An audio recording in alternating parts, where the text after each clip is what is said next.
Good morning. Hey now, PASW staff, clients, and friends joining us for a lovely Wednesday. We're halfway through the week. So far, so good, right?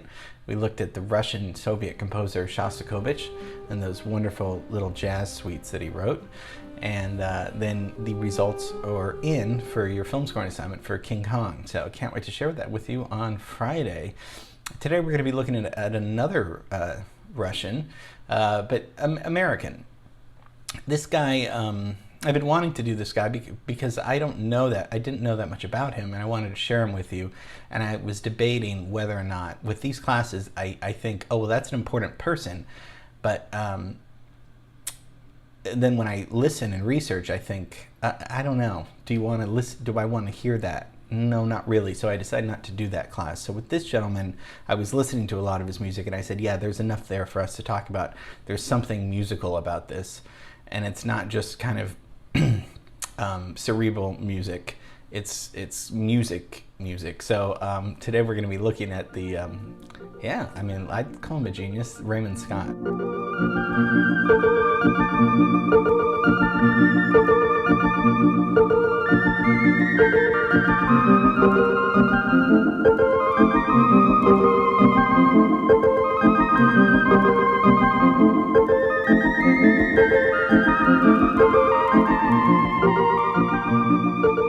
So our thesis for today, I think Raymond Scott made electronic music musical and was the early founders of electronic music.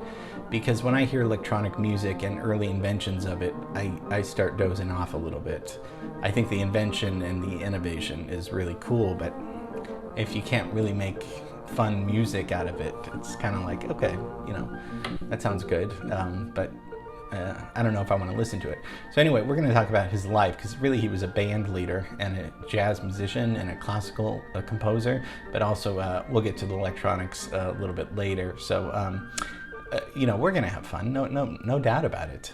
Raymond Scott, that wasn't his name. Harry Warno was his name, but he didn't want to use it because his older brother, Mark Warno, was a conductor, a violinist, and music director for the CBS radio show Your Hit Parade. So because of nepotism, which is, hey, you got the job because your brother, you hired your brother, he decided on Raymond Scott. Let's leave Russia because it's getting dangerous over there, and let's go to New York.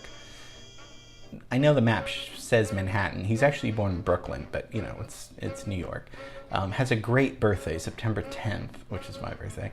1908 he's born and dies in 1994, so lives a long time, lives till 85. Where's my timeline? Come on, what is the delay? There it is, there's my timeline. So he's writing the 30s, 40s, 50s, 60s. He does his electronic stuff in the 60s, which we'll get to, but the late 30s on, he's got a great career in music, actually. His parents were Russian Jewish immigrants, and he goes to study music at Juilliard Music School, where he studies theory and piano and composition. So, that's on the track already to be a serious classical composer, because that's one of the best schools in the world, actually, and definitely in the country. Begins his professional career as a pianist for the CBS radio, as kind of the house band. In 1936, he assembles a band, from the CBS people, calling it the Raymond Scott Quintet. Even though it was 6 people, he didn't want sextet because sex has nothing to do with sextet. But he thought that would get people's minds in the wrong direction. I don't know why, because I guess I do know why. So anyway, it's a 6 group, but and they start doing swing jazz music in a way that's different than Duke Ellington's doing it.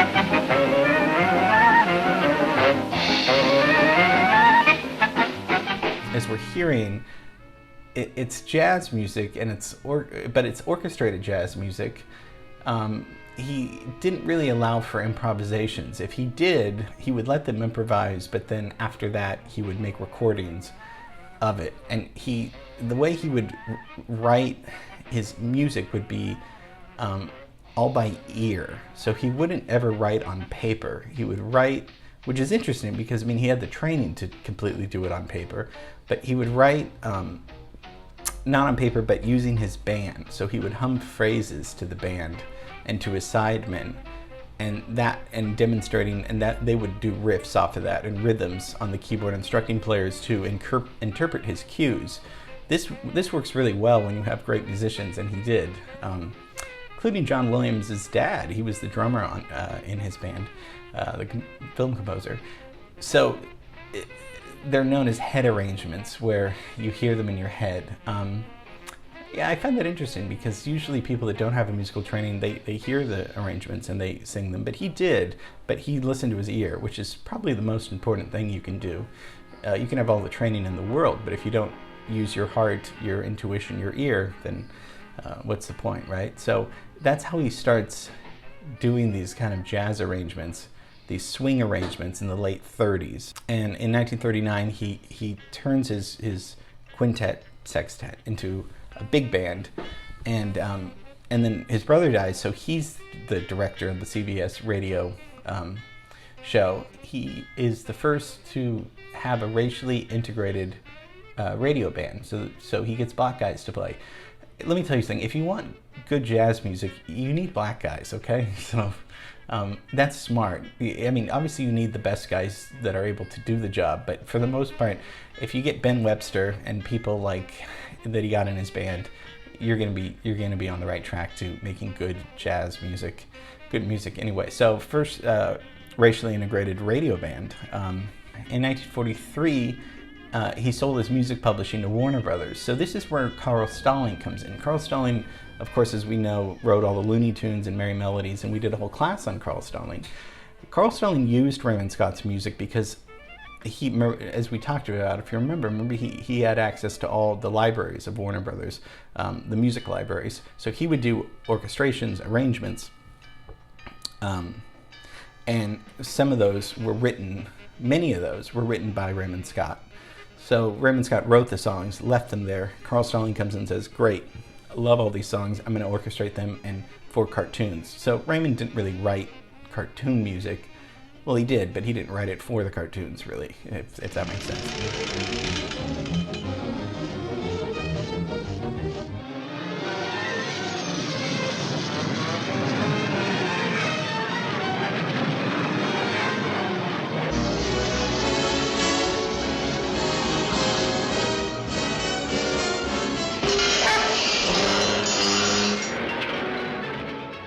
But had a high profile, good paid job. I mean, through CBS, and but it was just a day job to him. He really wanted to finance his electronic music, and this is where it comes into his Manhattan research project. He studied at Brooklyn Technical High School earlier, so he already was really interested in electronic music. So with this Manhattan research, it's a team of engineers and people, and he starts inventing, developing things such as ring modulators, wave tone envelope shapers, modulators, filters, stuff that Pro Tools and Logic just comes bundled with. It was more of a think factory, a dream center, and also with Bob Moog. The Moog synthesizer is huge. We've talked a little bit about that, but Moog was they were friends, and he was very interested in what Raymond Scott was doing. So he starts sticking around in a really great way with all of these inventions, the Clavivox and the Electronium, and he starts, but he doesn't start just this is what I like. He doesn't start just doing them in a way that's just, hey, isn't this cool? This is a sequencer, and he's one of the early inventors of the sequencer, and that's software that can record, edit, and play back music. That's what we use for Logic and Pro Tools, a sequencer. That they can all do that. So he's one of the early inventors of a polyphonic sequencer. So he's not just saying, aren't these cool sounds, these are all my songs. He's actually using these to write really great, catchy, cool, funny music.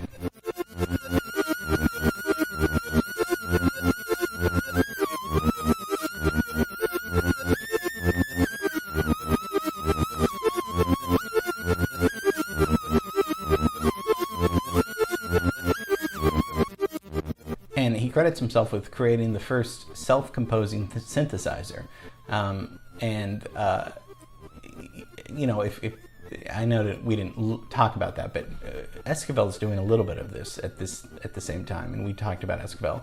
He's doing more lounge big band music with electronics a little bit, but he's mostly. But Raymond Scott's doing all electronics. Okay, so we're just going to take a listen to some of these. Now, listen to this music and tell me, does this music not sound like it could be written today? Doesn't this, listen to this piece.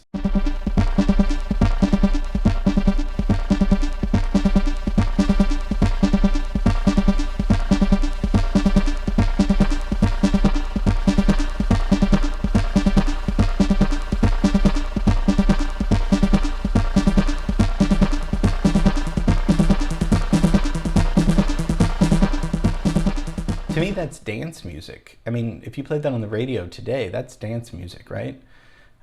What about this one?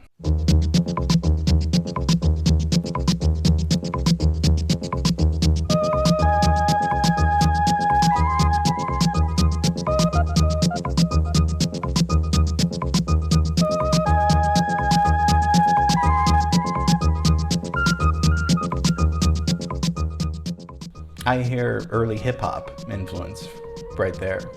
It's got a beat, it's got good movement feel to it. So these aren't just kind of electronic sounds that are just ambient sounds like Brian Eno, but he was before Brian Eno. And ambient sounds are great, you know, relaxing, meditating. I mean, that I'm not devaluing that. But Raymond Scott's using rhythm and has a feel for, I mean, he's making it swing, right? That's just one quotation because it's not fully swinging, but you know what I mean. Okay, let's listen to this one.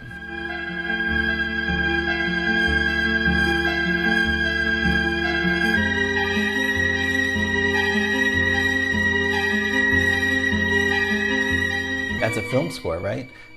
Some of these were used for commercials and film scores, and a lot of it sounds like video game sound effects and music. So, but that sounds just like a regular film score you would have an orchestra play, although it's completely electronic. Okay, what about this one?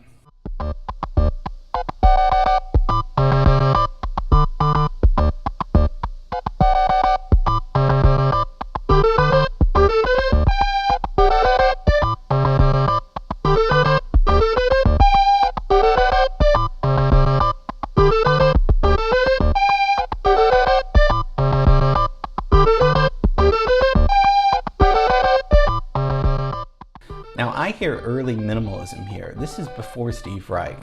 Listen to this piece by Steve Reich.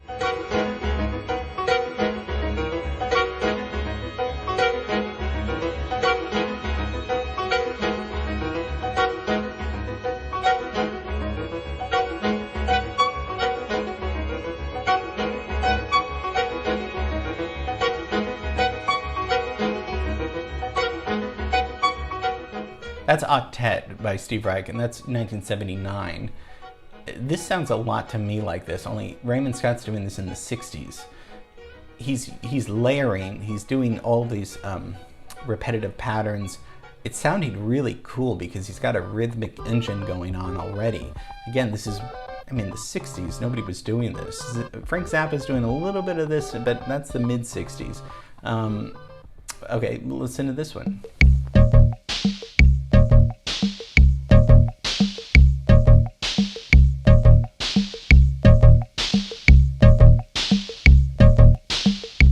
Again, more kind of hip hop, right? I mean, and we talked about Beck. I mean, Beck would definitely use these sounds today.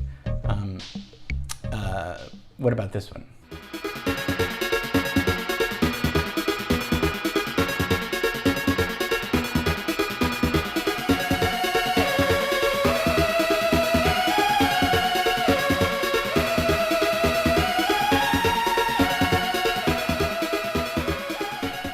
pop rock right now. I mean, that could be in the 80s or today. I mean, that's pop rock music.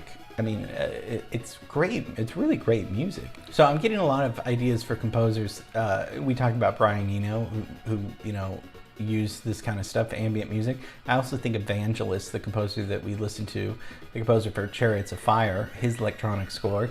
I like that Raymond Scott's using electronic music to create music and not just electronic music, hey, this is cool, these are electronic sounds, because, you know, that's great, but that's, to me, sometimes that's not music. You know, I mean, this is subjective, of course, but he's really making music swing, making music happen, making it fun, making it interesting to listen to in the 60s, way ahead of his time. So just wanted to share a little bit of Raymond Scott, thought he deserved a shout out in a class.